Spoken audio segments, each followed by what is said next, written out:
안녕하세요. 김효진 목사입니다. 이 영상은 성경 통독하시는 데 도움을 드리기 위해 마련한 영상입니다. 통독을 하면서 익숙하지 않은 배경과 내용들로 인해 어려움을 겪는 성도들이 조금이나마 도움이 될까 싶어 마련한 것인데요.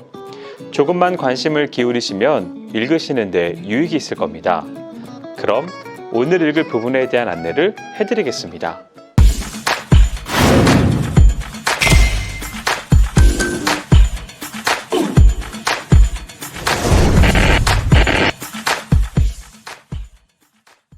오늘 읽을 본문은 창세기 4장에서 7장까지입니다. 아담의 혈통은 가인의 후손과 아벨, 셋으로 나뉩니다. 아벨은 가인에 의해서 살해되고 아담과 하와는 다시 셋을 낳게 됩니다. 가인은 땅의 소산을 제물로 드렸습니다. 아벨은 양의 첫 새끼와 기름을 여호와께 드렸습니다.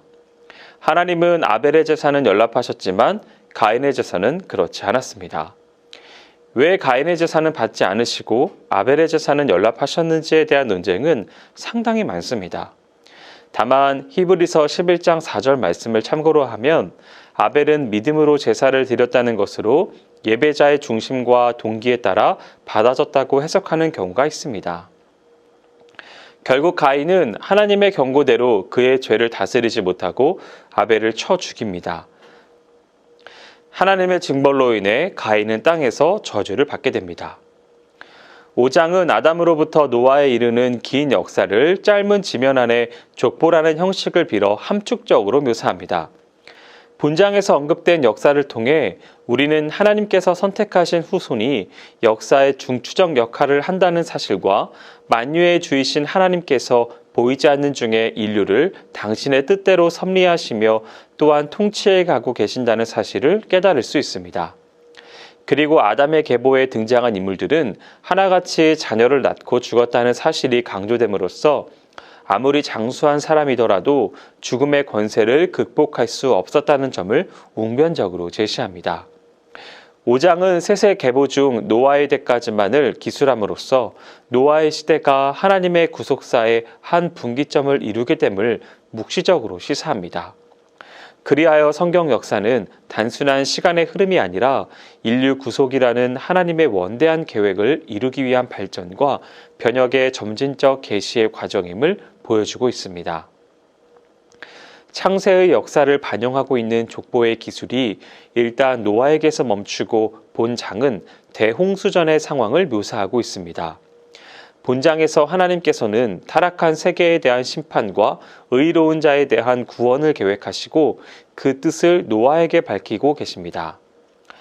1절부터 4절은 타락한 인간이 지상에서 번성하는 과정을 설명하며 아울러 인간이 하나님의 창조 세계에서 하나님을 떠나 자신의 의지대로 살아가는 모습을 보여줍니다. 그러나 하나님을 떠난 인간의 삶은 하나님의 창조 세계와 어울리지 못합니다. 그러기에 하나님께서는 당신의 피조물에 대해 한없는 염려를 표명하시며 하나님의 거룩한 세계에 조화할 수 없는 인간의 편만한 죄악을 일소하기로 작정하십니다. 이러한 하나님의 뜻에 순종한 사람이 노아입니다. 노아의 사역은 구시대의 악으로부터 새 시대의 소망으로 이전하는 다리를 놓는다는 점에서 예수 그리스도의 구원 사역을 예표합니다. 본장은 이러한 단락의 흐름 속에 하나님의 심판이 임하게 될 시대적 배경과 앞으로 전개될 노아 사적의 성격이 암시되어 있습니다. 7장에서는 홍수를 통한 하나님의 심판이 본격적으로 등장하고 있습니다. 본장을 크게 두 부분으로 나누면 노아와 가족들 그리고 각종 짐승들이 방주 안에 급히 피신하고 있는 내용을 다룬 전반부와 홍수 심판의 절정을 묘사하고 있는 후반부로 구분할 수 있습니다.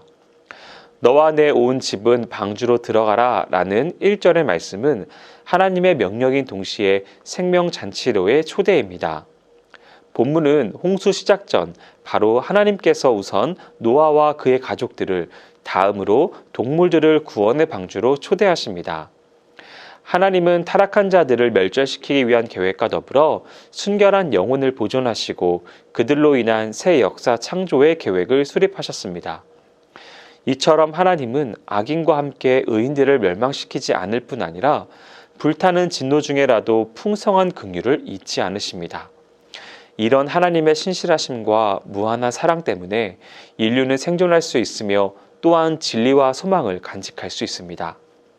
하나님의 사랑을 오해하는 사람 중에는 그분의 사랑이 절대적이며 영원하다는 사실을 들어 인간의 심판과 파멸은 절대 있을 수 없다고 주장합니다. 그 결과 그들은 경건이나 절제나 순결 등에 관심을 가지지 않으며 마음 내키는 대로 세상을 살아갑니다. 그러나 하나님은 인류의 불경건한 삶에 전혀 개의치 않으시거나 선악과는 무관하게 그들을 맹목적으로 구원해 주시는 무책임한 존재가 아닙니다. 하나님은 역사의 주인으로서 우리의 삶에 깊숙이 관여하셔서 우리를 공의로 다스리시는 심판주이십니다. 하나님은 온 세상을 심판의 물로 채워 호흡 있는 모든 것들을 쓸어버리실 만큼 죄를 싫어하십니다. 이처럼 죄는 하나님을 진노케 하는 것이며 인간과 자연을 피폐케 하는 것으로 죽음과 파괴의 원흉입니다. 그러나 하나님은 죄로 오염된 인류를 멸절시키시되 인간과 땅을 창조하신 당신의 계획을 중단하지 않으십니다. 당신의 구원 초대를 받아들인 노아의 가족들은 홍수의 폐해로부터 보호하시고 그들을 통한 새로운 질서를 구상하셨습니다. 여기까지 창세기 4장에서 7장까지 성경 통독을 하실 때 도움이 될 만한 내용을 전해드렸습니다. 혹시 이외에 질문이 있으시거나 나누고 싶은 이야기가 있으시면 밴드나 댓글로 달아주시면 필요한 도움을 드리겠습니다. 그럼 내일 다시 만나도록 하겠습니다. 통독 화이팅 하세요.